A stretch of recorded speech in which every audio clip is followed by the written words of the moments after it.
G fucking M. GM. Welcome. This is day 66 of becoming a profitable trader. This is just an analysis of the trades. Tomorrow is going to be the last day of the week, so let's hopefully we can see if we can catch any trades by either today or tomorrow. Today is fairly unlikely, but it might happen because I'm going to leave a pending order for this position, especially here. So we could just jump straight into this here. So for our got an entry signal. Obviously this is very far away from the daily area of interest or daily/weekly area of interest, right?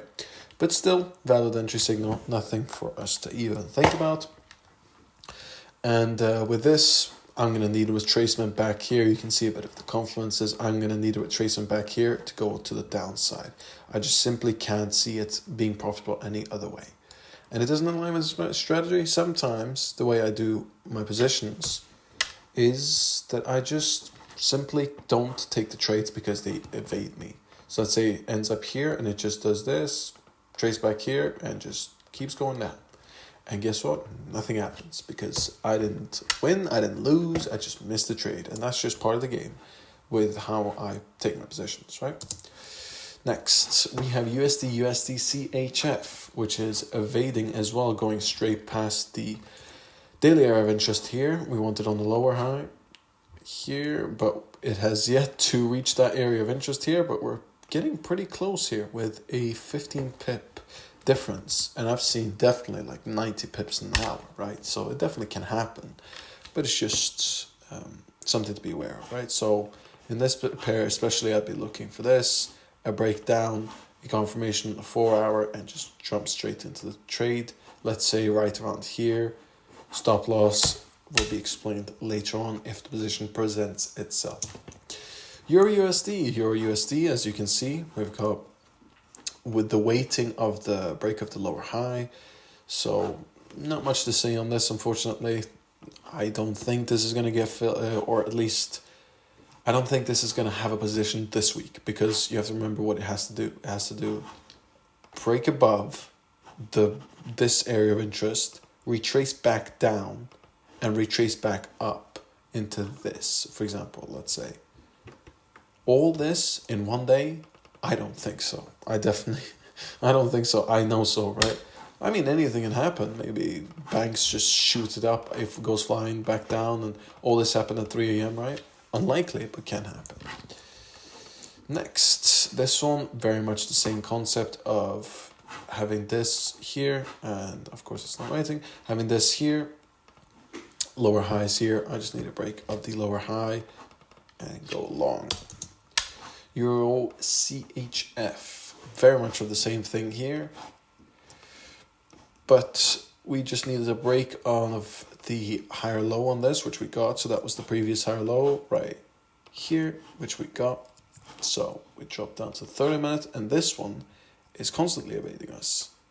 Here, as you can see, if I move this here, just move that, sorry, just remove that, boom, boom, boom, here, and here. So we need a break of the lower high on this pair, which unfortunately we haven't gotten yet, but very much so it can do this, this, and this. I've seen that happen in a day, definitely so. I've seen 30 minutes turning from bullish to bearish to bullish, or bearish to bullish to bearish, and then getting the entry signal off that.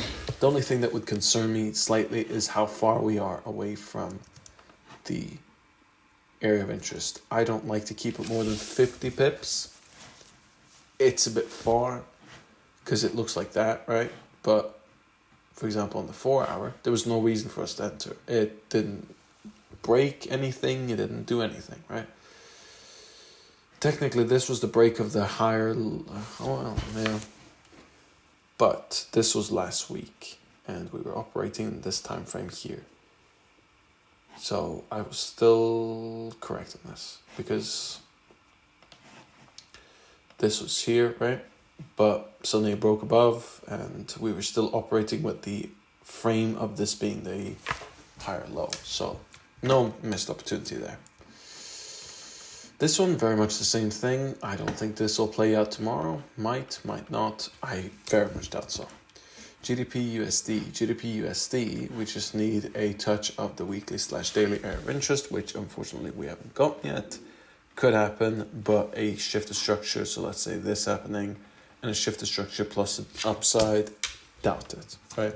There's just too many things that has to happen for me to even start playing out the trade, right? It's just such amounts of steps for this to happen that I can't foresee this happening, right? Next, very much the same thing here. Let's see, let's drop down here.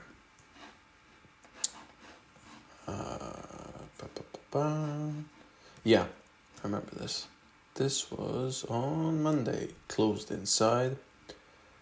This was bearish. However, I didn't take this trade, but I probably evaded this. All I wanted for this was a retracement back up to here with a daily close inside, right? So you can see that here. Didn't get that. It is what it is. NZD CHF, same exact thing here. Just need a touch of the daily area of interest, which we unfortunately did not get. And finally, ending it off with GDP AUD. GDP AUD just broke a higher high before, so we can just take a little there. Try to make that as small as possible, like so. Like that, yeah, sure. I just call this the daily area of interest. Like so. There we go. Boom. And boom. Great. So, very much the same thing, which is this needs to retrace back down and close inside of here. Which, again, don't believe that's going to happen this week. But that was pretty much it. That was a very quick analysis. Some pairs might not play out, and that's just the reality of the game.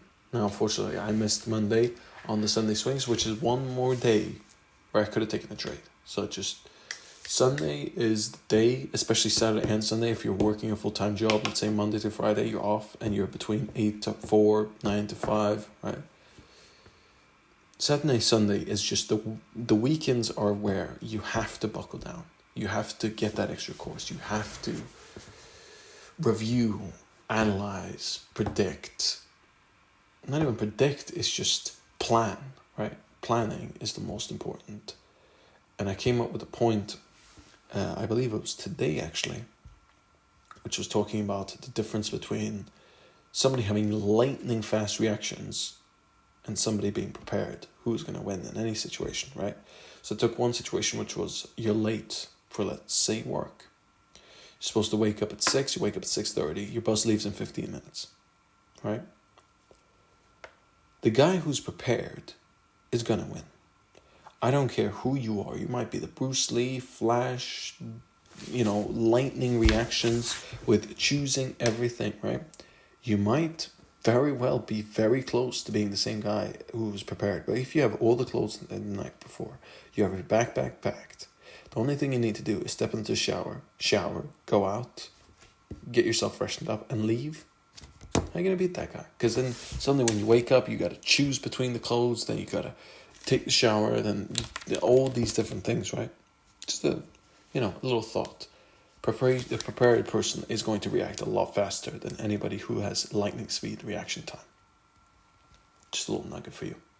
But anyways, that was pretty much today's video summed up. And yeah, I'll see you tomorrow.